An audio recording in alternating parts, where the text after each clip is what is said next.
Good afternoon and welcome to the Narrow Path radio broadcast. My name is Steve Gregg and we're live for an hour each weekday afternoon at this time. We have open phone lines for you if you have questions about the Bible or about Christianity and we'd like to bring those up for conversation. We'll be glad to talk to you about those. And I just want to say this too, that there are certain people who call a lot, and I've had some requests sent to me that we give priority to people who don't call as frequently, and just want to make sure, because sometimes the lines are all full, and if they're full with people who call several times a week or something, then that often bounces new callers off. And so I do want to give preference to people who don't call all the time. I would even recommend for callers who are in the habit of calling very frequently that you maybe call once or twice a week at the most, and leave it for others to get through. Right now, we do have lines open, and you can get through right now if you call 844-484-5737. That's 844-484-5737. And as I said, there are lines open right now, so you can call right through if you call now. Our first caller is Justine from Mesa. It says Mesa, Texas. Is that right? Arizona. I thought it'd be Mesa, Arizona. Yeah, the call screen I thought it was in Texas, but go ahead. Good to hear from you. Yeah. By the way, is this a Justine that I met this weekend? Yes, it is. Good to hear from you. I want to thank you. I want to thank you so much for coming to Phoenix this past weekend. It was just a real pleasure to get to meet you and Dana and to hear you speak in person and bring my kids, and it was just really great. I was thinking today about the message you gave last night on disappointment with God, and how if we feel disappointed, we need to examine what our expectations were.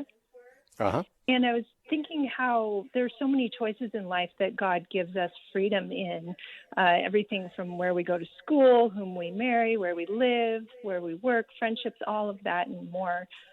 There's a real overlap in the things God does directly in our lives and the things we, in our limited knowledge, choose for ourselves. So my question is, what about when a believer becomes disappointed with their own choices in an area? Do they just lean on Romans 8:28, keep moving forward? Where does a person land in their thinking on that? And I can take my answer off the air. Okay, I appreciate your call. Thanks for joining us today. Thank you. And it was good meeting you too and your children. Okay, so we were talking last night, and by the way, the lectures I gave in Arizona are all posted videos at our Facebook page. The Facebook page is Steve Gregg, The Narrow Path, and if you look that up, you'll see, if you scroll down, you should be able to find, well, not all of them, only about 5 of the lectures I gave, I think, are actually there. I gave 7 lectures in 3 days, but anyway, the last one I gave was called Disappointment with God, and Justine was asking, well, what if it's not really God that's disappointed you? What if you've disappointed yourself? As a Christian, you've made some mistakes that God didn't necessarily have anything to do with. Or to say, I wouldn't say he had nothing to do with them, because I think he has something to do with our lives, no matter what we do. But he is paying attention. For example, the hairs of your head are numbered, Jesus said. So we know God's paying attention to everything. And if not a sparrow falls to the ground apart from his will, certainly we're worth more than many sparrows. So even when we're making mistakes, God is aware of it. And God is capable of preventing us from making certain mistakes. Even though we have free will, he can communicate with us very strongly if he wants to. And he won't make us do something, but he can let us know we're going the wrong way. I think Christians often have made mistakes when they weren't seeking the will of God, and God has allowed them to make those mistakes because they can learn from them. And sometimes it's a very costly lesson. For example, you mentioned marrying. If you marry the wrong person, and that person never gets saved, let us say, or it never gets any better, that's a very costly lesson, to be sure. But there are valuable lessons. Costly lessons are valuable. Things that cost a lot usually have some value, and there are many valuable lessons to learn from those mistakes. And you might not even get, if somebody makes that mistake and marries the wrong person, they may never get out of that marriage in their lifetime. They might, because that person might leave or die or something else could happen. They may have another chance, but many people do not. Many people make a mistake, and they're in that mistake for the rest of their lives. And it is disappointing to think, well, I wish I had been wiser. I wish I had taken counsel more. I wish I'd been seeking the will of God more.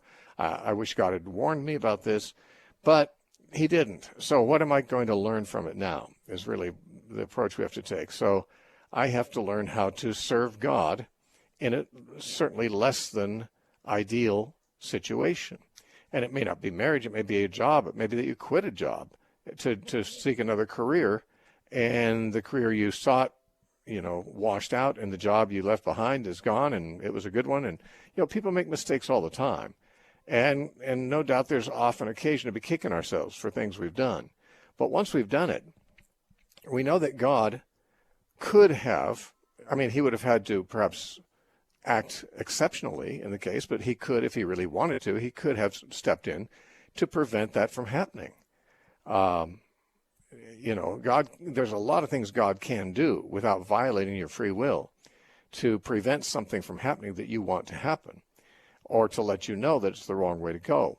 And the fact that God allows you to make mistakes, despite the fact that he loves you and has a plan for your life, means that he is flexible enough that if you do the wrong thing, he still can have a plan for that, and you can learn the lessons of not so much, it's not always so much learning the lesson that, well, I won't make that mistake again, because sometimes you won't even have the opportunity to make that mistake again, but there are other lessons to learn.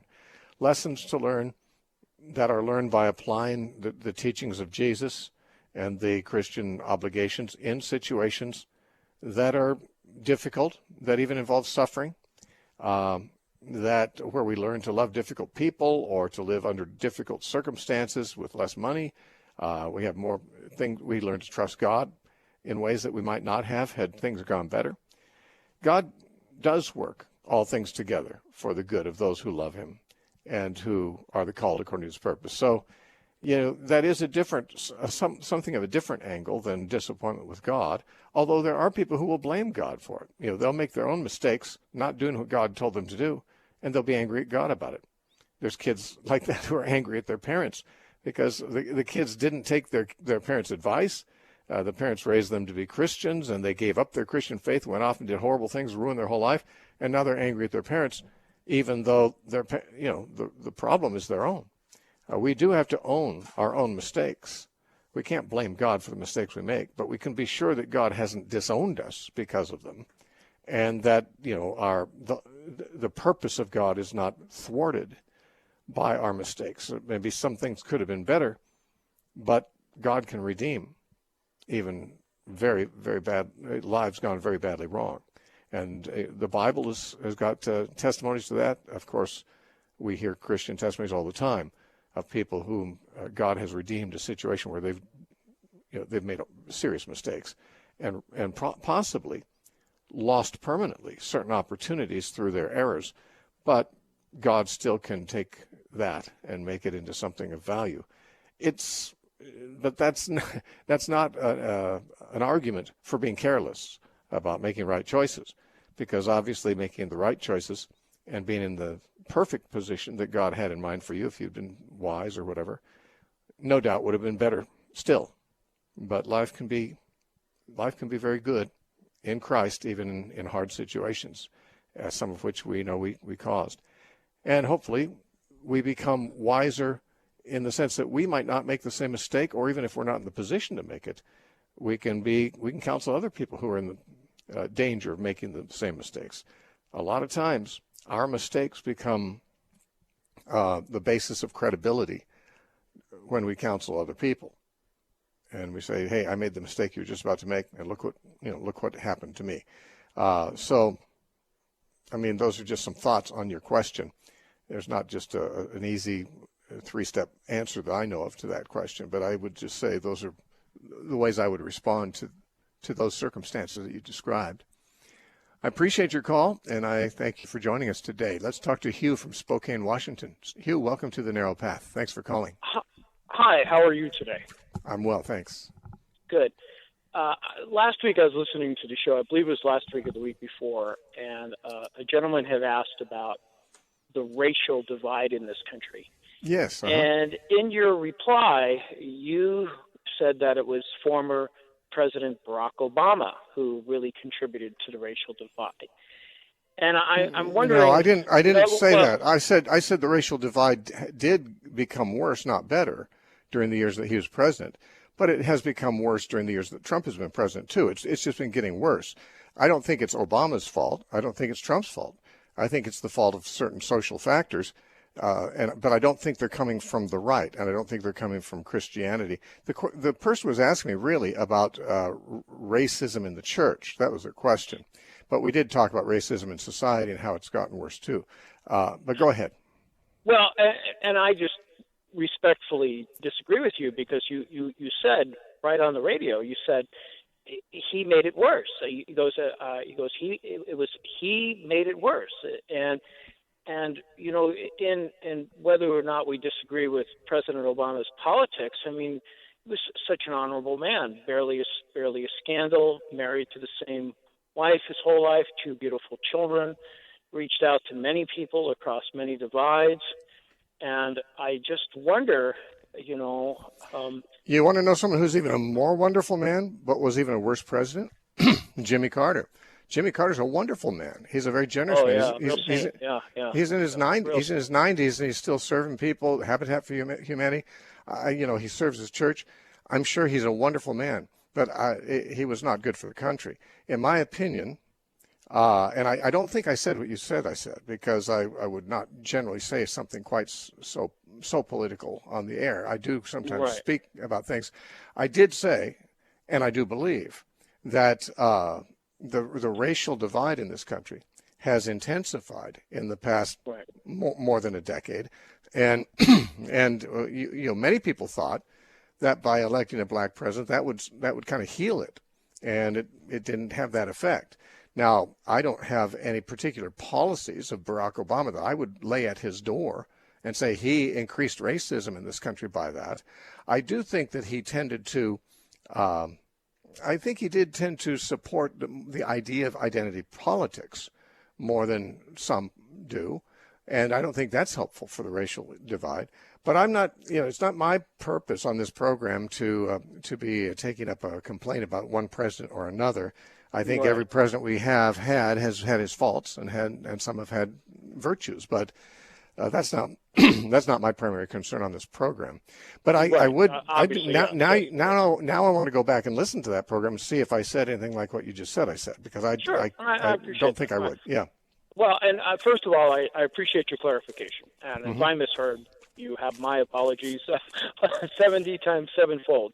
That's all right. But yeah, right. So anyway, thank you very much for clarifying, and because I think you're right, we as Christians are called to always be compassionate, to call people to respect and understanding, and like Jesus said, if we are to be a servant to all, and so thank you very much for taking your time to listen to me respectfully and to answer me respectfully. And I hope you and your family have a lovely day. Thank you very much for that. Well, same to you. Thank you, Hugh, for calling. God bless. Okay. Bye-bye. Bye now.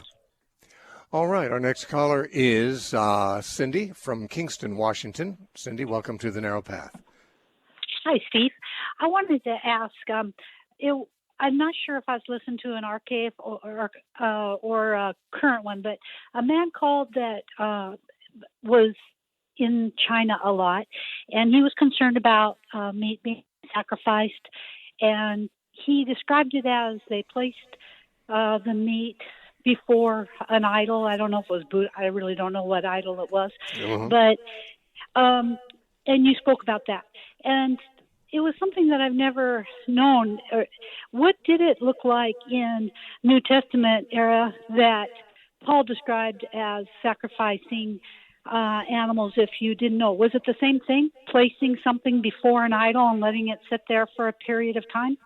Well, at least part of the animal. What they did, and this is actually the same practice that was practiced at the Jewish temple, that when people would bring an animal to sacrifice to God, part of the animal, generally speaking, was eaten by the priests, part of it was eaten by the worshipers, and the rest was burned on the altar. Now, in some cases, only a few parts of the animal were burned on the altar. In certain cases, with the whole burnt offerings, the entire animal, after being skinned, was burned on the altar. But there were different kinds of sacrifices, and a great number of them involved the offering up of part of an animal, and there were then remnants of the meat that were part of the same animal. The animal had been sacrificed to a god. If in Jerusalem it would be to Yahweh, but in pagan lands they would sacrifice to pagan gods. And with the extra meat, they would have public feasts. And these public feasts were open to anybody to come, and they were great social gatherings. And the meat was generally served, the feasts were held in honor of the idols, so that portion of the animal that had not been burned on an altar to the idol would still be offered in a feast in honor of the idol, and people would eat it as a public thing. Now, some of the meat, if it didn't all get, lots of times there were hundreds of animals sacrificed, so if it didn't all get eaten that way, they would just sell it to the meat sellers in the marketplace. So in a pagan land, if you go into the meat market, there's meat for sale, and some of it is the remnants of animals that were sacrificed in these pagan temples, and some of it would not be. And, the Corinthians, for example, lived in a very idolatrous city, and some of the Christians in Corinth were wondering, is it safe for us to buy meat in the marketplace? Is it safe to eat meat sacrificed to idols? And Paul's response was, well, you don't want to go into those festivals. You don't want to go into those idol feasts. That's definitely compromising. You don't want to do anything to honor the idols. But he said, if you buy meat in the marketplace, don't worry about where it came from. He said there's nothing magic. There's no magical curse on the meat or anything like that. It's just meat. It's just meat, and the belly's made for meat. The meat's made for the belly, and it's no big thing, he said. He said if you are invited to eat at someone's house and they tell you that the meat they're serving was sacrificed to an idol, he assumed that they're telling you that because they know you're a Christian and they think you probably would have qualms about it, or should. And he said, well, if that's the case, then don't partake, because then your host is going to be stumbled because they think as a Christian you shouldn't eat it, and you don't want to, stumble them about that. So Paul's giving he's kind of fine-tuning a command that was made at the Jerusalem Council and inserted into this letter that James and the Jerusalem Council had delivered by Paul and Barnabas to the Gentile churches. And one of the things they were saying, well, the main thing they were saying is you don't have to keep the Jewish law.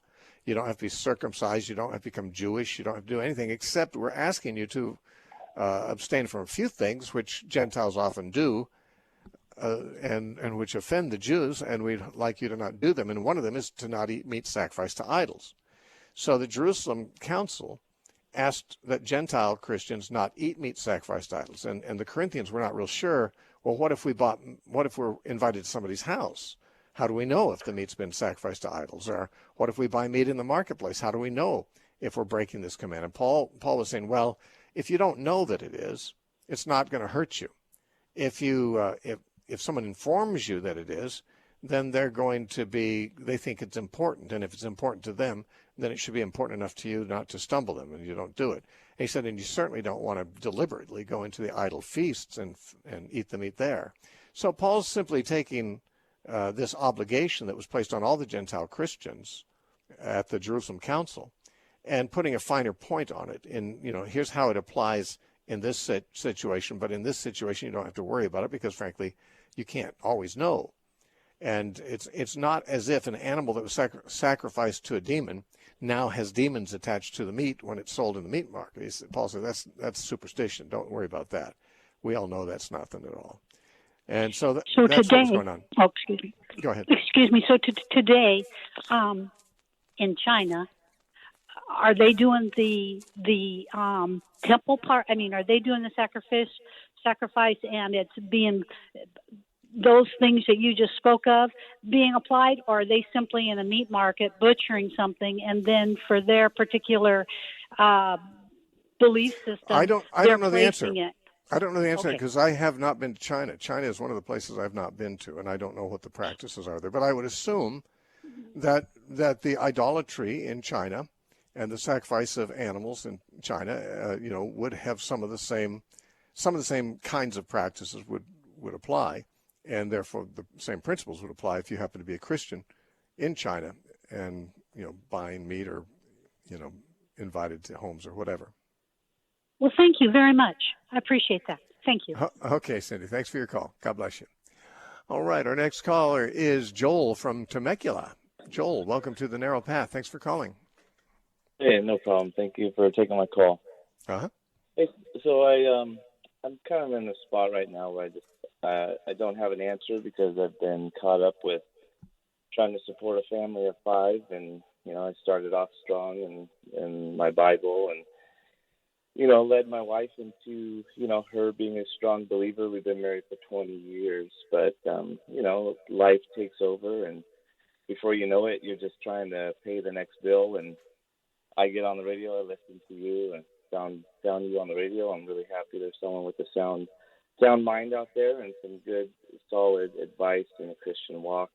But I have the question of, when it comes to perfection, my wife, she gets to stay home. She homeschools the kids, and she just stays in the Bible. She doesn't really want to hear from too many preachers and men. She just wants to say, I want to have the Holy Spirit lead me, and I honor that. I respect that. I feel she's fortunate that she has the time to be able to just sit in the Word.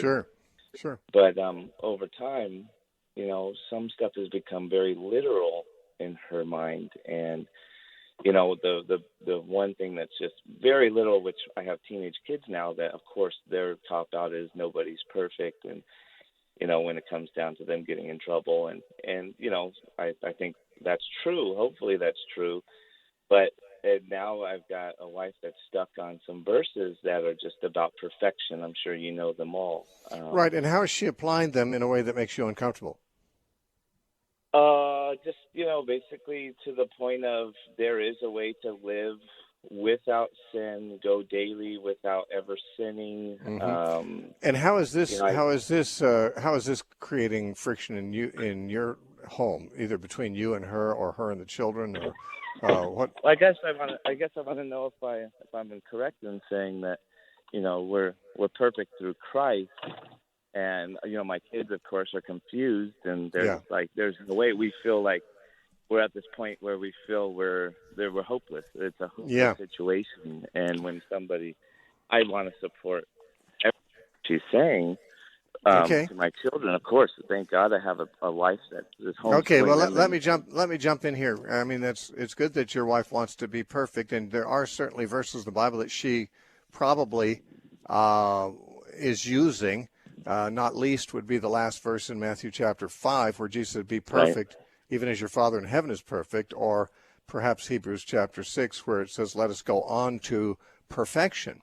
Of course, it also says in Colossians that you are complete in Him, which is not the same word. The word in the Bible that's translated perfect is a Greek word that can mean complete, it can mean mature, it can mean perfect. And in the passage, each passage, you have to ask yourself, which English word is this really best represented by? For example, in Hebrews 6, when it says, "Let us go on to perfection," that's in the King James Version. Every modern translation will say, "Let us go on to maturity," because he's just been complaining that his readers are immature. They only can have milk. They can't eat solid food because they're babes and so forth. He says, let's go on to maturity. The word perfection, the Greek word is the same one for maturity or for perfection, but he's obviously talking about maturity. It's not quite the same thing as being absolutely sinless, although being sinless is a great goal. When Jesus said, "Be perfect as your Father in heaven is perfect," that's in a context where he's saying you don't want to be,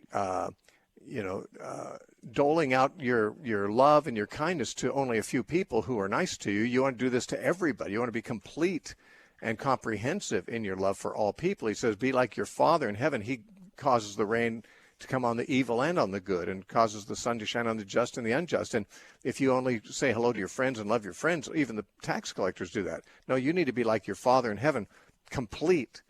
Now, what he means by that is comprehensive in your love. And we have the same sermon, basically, in Luke chapter 6.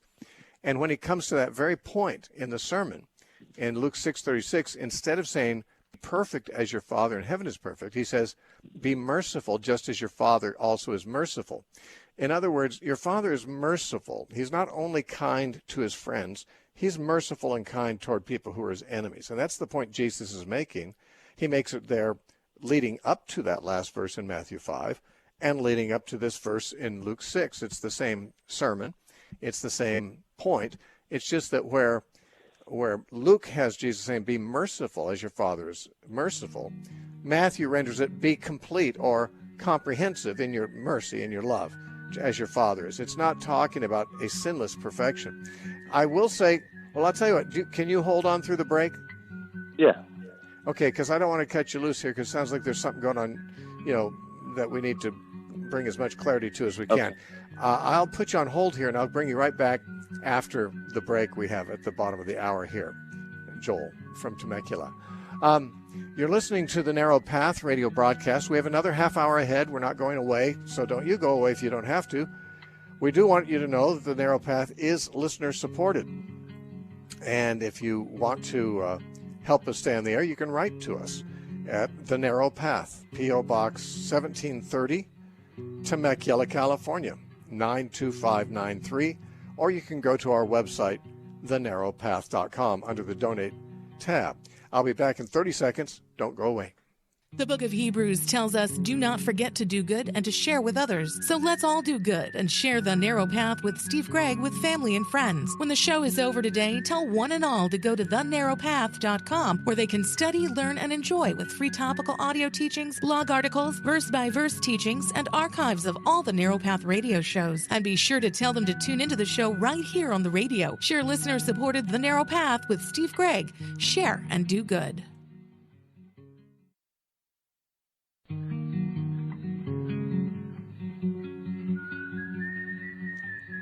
Welcome back to the Narrow Path radio broadcast. My name is Steve Gregg, and we are live for another half hour taking your calls. If you have questions about the Bible, or if you have a different way of looking at things, maybe you have a different viewpoint from the host, be glad to talk to you about that. Feel free to call. The number is 844-484-5737. That's 844-484-5737. Now, before the break, we were talking to Joel from Temecula, California, who was saying that there's a bit of a disagreement arisen between himself and his wife. She's a godly woman, a homeschooling mom. He's a godly father. But there's some disagreement in that she has taken a very, as you put it, very literal approach to some verses in the Scripture about Christian perfection. And so she's saying that a Christian can be perfect and never sin. Now, I was saying before the break that the verses that people usually use for that are often, I think, poorly understood in the context they're given. The word perfection can mean mature, and that is certainly what it means in the context of Hebrews 6, where it says, let us go on to maturity, or go on to perfection in the King James. And it also, and more commonly, frankly, can mean complete or comprehensive. And when Jesus is talking in Matthew 5, and at the end of chapter 5, the King James says, Jesus says, be perfect, even as your Father in heaven is perfect. Well, he doesn't mean in all respects, but he means in the respect that he's describing. He means complete. And what he's just done, he's addressed the issue of loving not only your friends, but loving your enemies too. He points out your Father loves his enemies, and you need to be like him. Be complete in your love is what he means. And the fact that he means that is made indisputable by looking at the parallel passage in Luke 6:36, where in the very same spot, in the very same sermon, instead of be perfect or be complete as your Father in heaven is, he says, be merciful as your Father in heaven is. That's the meaning of the statement in both passages, that you need to be merciful to people who aren't your friends and love your enemies, and just like your Father in heaven does.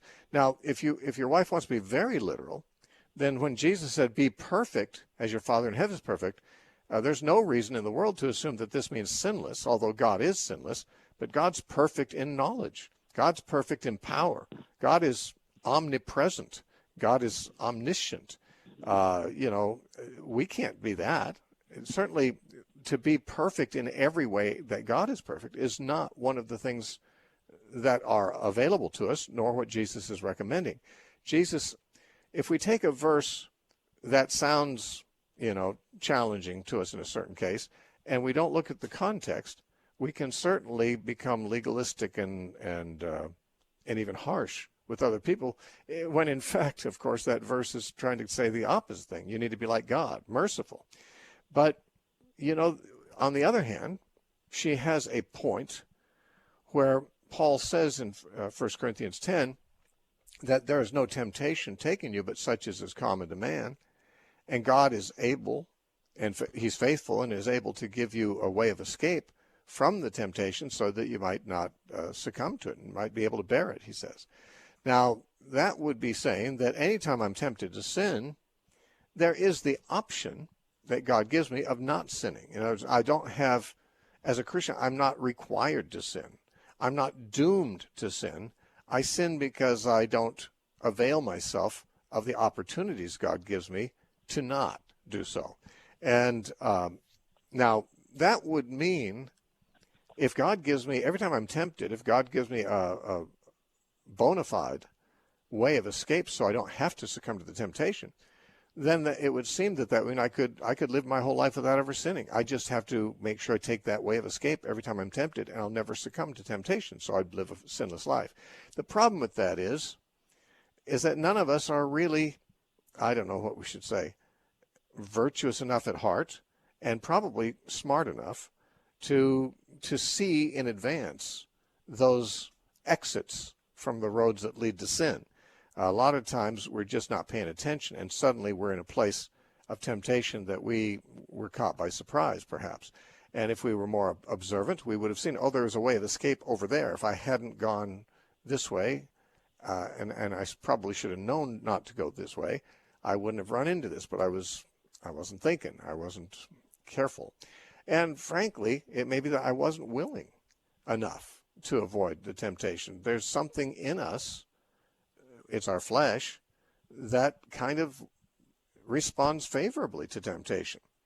That is, there's certain things our flesh wants that are not the right things, and those are the very things where the temptations hit us. Now, we don't have to succumb to temptation. Paul said if we walk in the Spirit, we will not fulfill the lust of the flesh. He said that in Galatians 5:16. And so if we walk in the Spirit, which is certainly an option, and in fact a command, but if we do that, we will not be succumbing to the weaknesses and the desires of the flesh, and we will not be sinning when we are walking in the Spirit. But again, the hang-up is we don't walk in the Spirit all the time. And I don't know that anyone does all the time. I think that this is what the Christian life and Christian maturing process involves, is learning to walk in the Spirit, learning to stop, being distracted by the things of the world and the flesh and so forth. That's just it's a conditioning, it's a growth, it's a maturing. Peter tells us in 2 Peter 3:18 we need to grow in grace and in the knowledge of our Lord and Savior Jesus Christ. Well, when you grow in grace and when you grow in the knowledge of God, you will be more consistent in walking in the Spirit, and you will be more consistent in not fulfilling the lust of the flesh. But for someone to say, well, now that I'm a Christian, I can just stop sinning.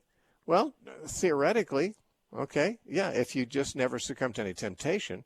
But the problem is, no, I just don't know anybody who is so completely well-intentioned and so completely oblivious to the concerns of the flesh and so always walking in the Spirit that they never sin at all. But I will say this. I grew up being taught in the church I was raised in that it's inevitable that we will sin many times in thought, word, and deed every day. I mean, the church I grew up in apparently didn't have any concept of being sanctified or growing and becoming more like Christ, although that's the norm. Paul said that we behold as in a glass the glory of the Lord. We're being changed from glory to glory into the image of Christ. Well, that's going to look like something. We're not going to be sinning as much if we're more like Christ this year than we were last year. It is a lifetime growth experience, though. And so, there's the need to be patient with, with failure, but not patient in the sense that we say, well, nobody's perfect, so it's okay if I'm not perfect. As a Christian, I never will say it's okay if I'm imperfect.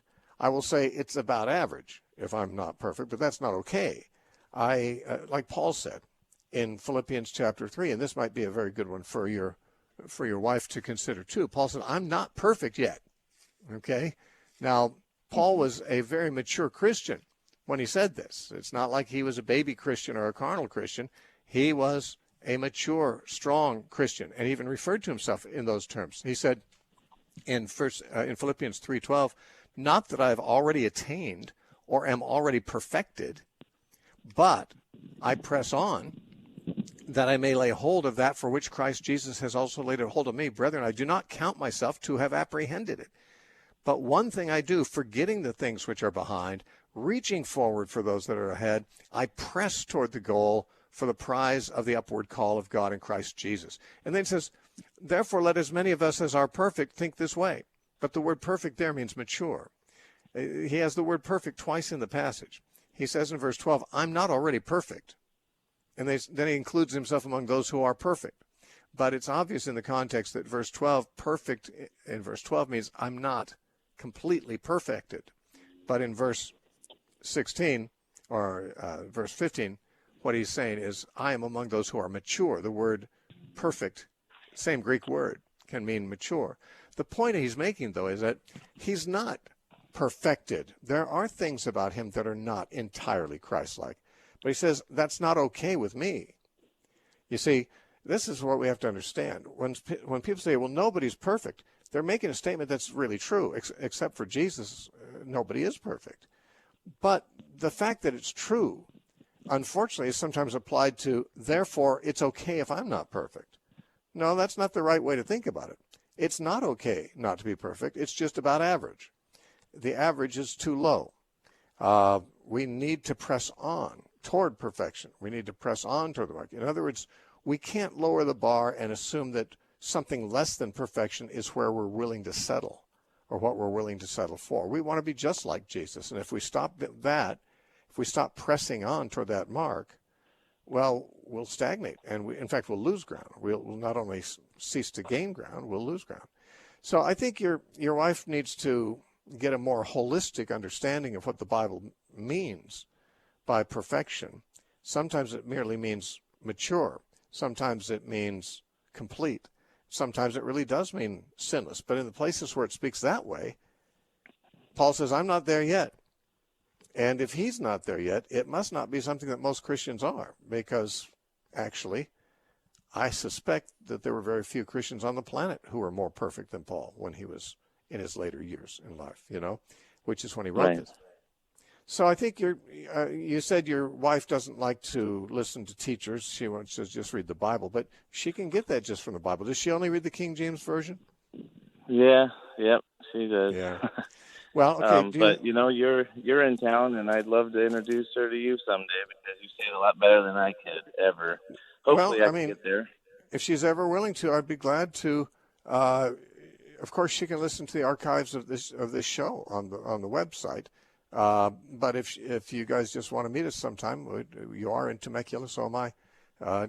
Email me and we can set up something.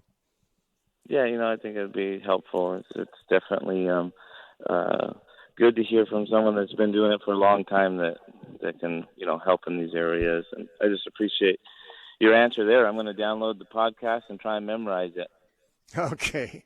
God bless you, Joel. Thank you for your call, and I certainly wish well for your family. Okay. Thank you very much. Bye now. Okay, our next caller is Alex from Honolulu. Hi, Alex. Welcome to the Narrow Path. Thanks for calling. Hi, Steve. Thanks for taking my call. Sure. My question today is, how do you know when something something in your life has become an idol, or your relationship with that thing is idolatrous? Well, one way you can do it is ask God to convict you about it if it is. But there are some rather objective ways. In fact, I actually taught about this in Arizona this last weekend, and the lecture, which is called Keep Yourself from Idols, is on our Facebook page. Video. The video of it is posted at Steve Gregg, The Narrow Path Facebook page.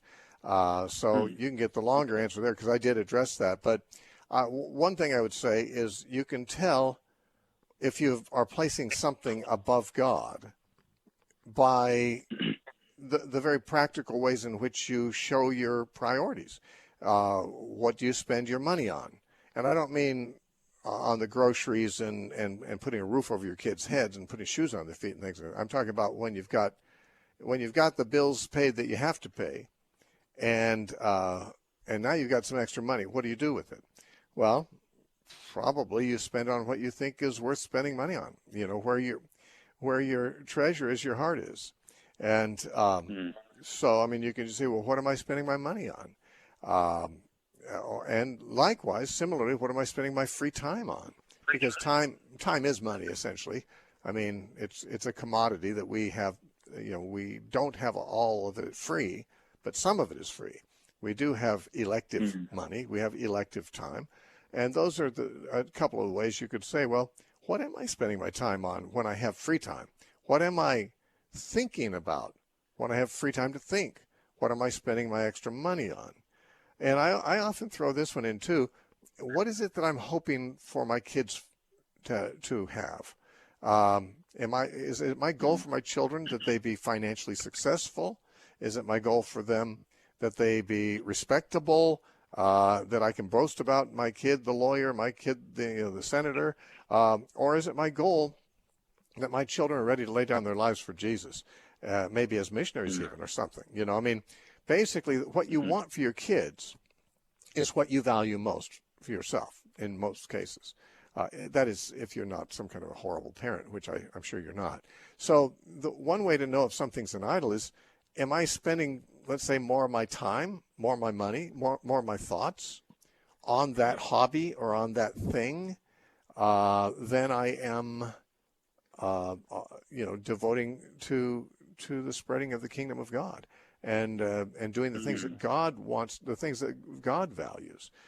You know, Jesus said, if you do this, and he talked about feeding the poor and visiting prisoners and things like that. He said, if you do this to the least of these, my brethren, you've done it to me. So the gifts you give to the poor, at least insofar as you're helping poor Christians who are his brethren, this is giving to God. And so I think these are very practical ways in which we all demonstrate what's most important to us. And what's most important to you, if it isn't God himself, may very well be labeled an idol. So do you think being afraid of losing something, like having a literal fear about it, that's causing worry? You know, that is something that may give you some concern. Maybe this is an idol, but I'm not really sure. To me, I've lost some loved ones, which if I knew the day before I was going to lose them, it would possibly torment me to know it. Not because I idolize them. I mean, when God took them from me, I still followed him. I still remained faithful to him. So, it's not like I said, okay, God, it's going to be you or them. Oh, you took them, so I'm going to not follow you. I mean, if someone gives up on God because they lose something of value to them, then that was certainly an idol. But the mere fear that you may lose it doesn't necessarily identify it as an idol, because you may value things that are worth valuing and not idolize them, and things that you really value, you really would be loath to lose them. But on the other hand, if Christ is all to you, you would say, it's a terrifying thing to think I might lose this person or this thing that I have. But if I do, I'll consider it a sacrifice to God, because all things that I have are his anyway. I mean, God has to be definitely your whole frame of reference. He's got to fill the whole screen, of your thinking, and not just be one of the items on the list, not even the top item on the list of priorities in your life. He's got to fill your whole perspective on everything. But that doesn't mean that with that being so, that you don't have things you really value or things that you'd very much protect and things that the thought of losing them would be very painful. That's very normal, I think. Wow. Thank you so much, Steve, for that. Well, all right, Appreciate brother. that answer.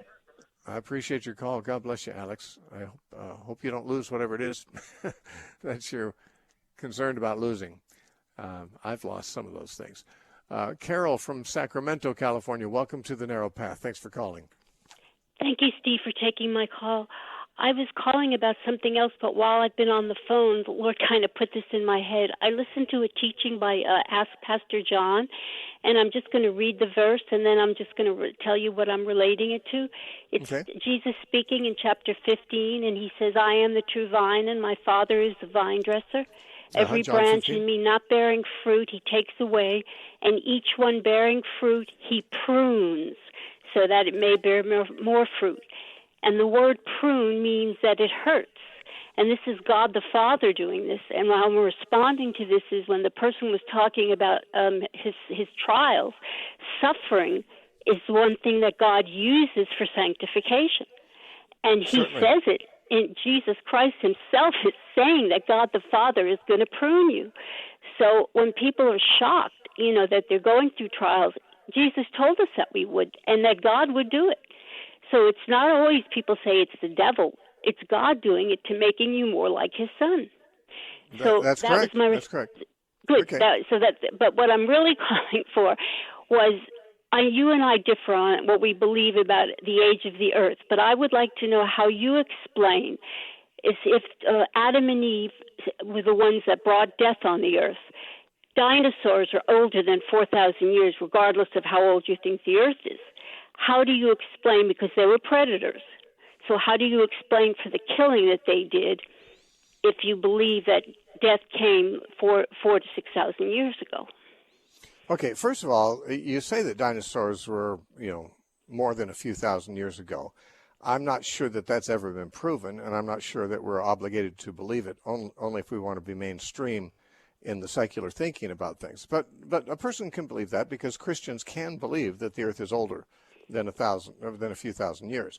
But I think there's a different presupposition there that you're making, and that is when it says that death came into the world through Adam, that this means that animal death did not come in, or that animal did not exist until Adam sinned. I don't think Paul, when he talks about that in Romans chapter 5 or in 1 Corinthians 15, both places he talks about Adam being the one who brought death into the world. I don't think he's referring to animal death. I think he's talking about human death because he's talking about human experience.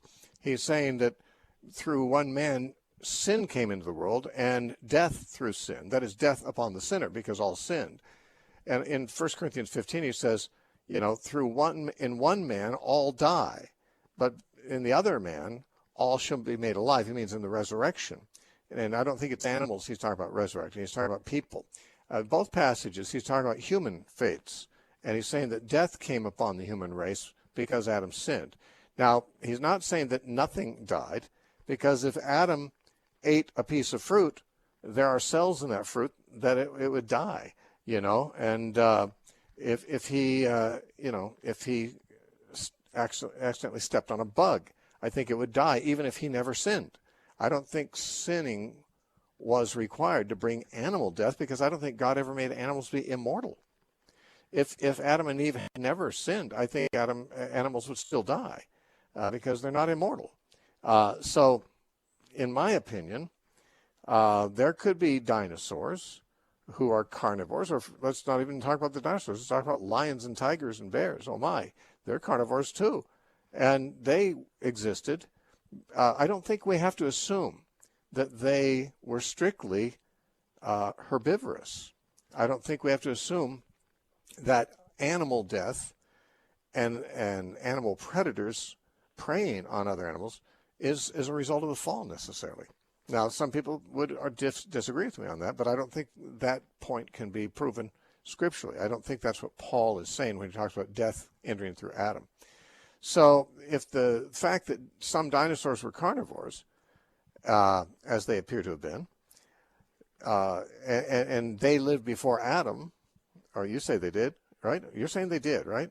Yes, but Okay. say they didn't. What I'm saying is, if there were animals that were predatory, Adam and Eve would have been in danger because these same animals could have killed them.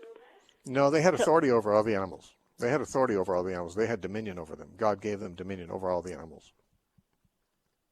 You could have dominion over a lion; it's still going to kill you. Not if you. No, I don't. Not before the fall. Not if. Not if you haven't sinned. If you're a sinless person and God gave you dominion over the animals, I don't think.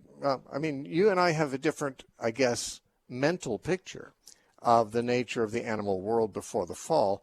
And, I can't prove yours wrong and you can't prove mine wrong because No, the Bible that's right. the Bible doesn't address it. So I Okay. guess we simply have different assumptions, I guess, about the nature of the animal world and man and the relation between man and the animals before the fall.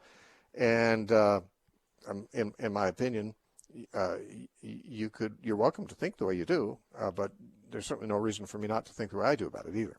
No, thank you. I wasn't calling necessarily to refute you. I would have liked to have some clearing in my own mind because I can't come to grips with it. Because I haven't eaten animals since the 60s. So I come from a long line of that. And when I became a believer, I still didn't eat animals. But I still can't figure out, because I do believe that Adam and Eve brought sin. And I do believe in the Bible. But I can't figure out, since animals are predatory, and you can't tell a lion not to kill you. If it wants to eat, it's going to kill you. Well, you can't So if you're its that's what I'm trying Lord. to figure. If you are its Lord, you know what? God can tell animals not to. I totally agree. Not to eat God Daniel. and Jesus both. But you and Right. I don't have that power. No, but Adam and Eve did. Adam and Eve were made as God's regents of the earth and given dominion over everything that moved. So you think once they sinned, then the animals could kill them? Well, I think once they sinned, yes, Adam and Eve then were capable of dying. I'm not really sure where this is going. Okay, this question. Well, the question is, I'm trying to figure out for myself how to figure out the whole thing with the animal world, not the immortality, but when it was created and how God actually orchestrated the creation. That's what I'm trying to do. I'm not trying to prove you wrong. Okay, sure. Well, whether you were or not is not a concern of mine. The point is, I just take the Genesis account very literally. And what can be gleaned from a literal account, I take. And what can't be, I guess we have to leave in the area of speculation. I appreciate your call. I want to get one call in, but we only have a minute for it. I'm sorry. Ken from the Bay Area, can you do it real quick, or do you want to call another day? Oh, well, maybe you can pick it up, the rest of it on another day. But what's been troubling me for a long time is the Good Samaritan story. I have a tremendous compassion for people that I see everywhere out on the street, and I try to give them change or money or whatever, or food or whatever, and my daughter likewise feels the same way. And when you read the Good Samaritan story, we're told how we're supposed to take these people right home with us and, take care of them. And a lot of these people are dangerous. And so I'm just trying to resolve this in my mind. Sure. Because hey, this is important. Some of these people that you could bring them in your home. So yeah, brother, this is important. I'm going to have to stop you because I'm sorry to cut you off, but I have no choice. I'm going to have to ask you to call about this tomorrow because it's important enough. That I can't give you a 10-second answer, and I really have less than 30 seconds before I'm off the air here. So if you could call tomorrow, I'd love to talk about that at length because that's a very important question. And I thank you for making it. I apologize I can't do it justice. You've been listening to The Narrow Path. We are listener supported. If you'd like to help us out, you can go to our website, thenarrowpath.com, and you can donate there if you want, or you can just take whatever's there for free because that's what's there for. thenarrowpath.com. Let's talk again tomorrow. God bless you.